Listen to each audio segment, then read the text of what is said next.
Hello guys and welcome back to my channel. In this video, I will show how to change the Divinci Resolve aspect ratio.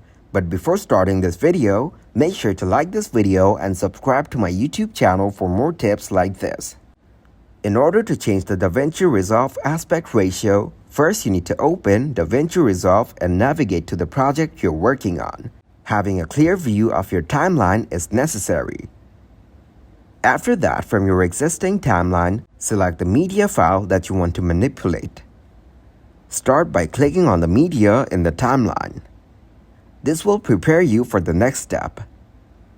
After selecting your media in your timeline, you need to open the inspector panel. To do this, select the inspector panel on the upper right side of your screen. In the inspector panel, find the zoom control. This is where you can adjust the zoom settings. We'll start by changing the y-axis of your video to change the aspect ratio. You'll be changing this value to vertically fill your screen. Try increasing it to around 3.1. This should be sufficient for most situations when you want to change aspect ratio Divinci Resolve style. Now let's try adjusting multiple clips. Start by scrolling down to your media pool.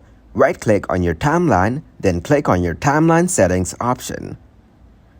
Here, uncheck the Use Project Settings box. This will allow you to customize the default settings for this project. Now, in the Mismatch Resolution section, click on the drop box and select Scale Full Frame with Crop. Then proceed to the Output section of the menu by clicking on Output. After that, select Scale Full Frame with Crop, as we did before. This step ensures that Divinci Resolve will automatically zoom every clip in your timeline vertically. After making the necessary changes, click the OK button.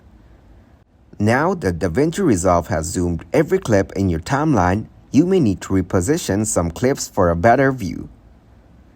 After you have made all your adjustments, it's time to render your project.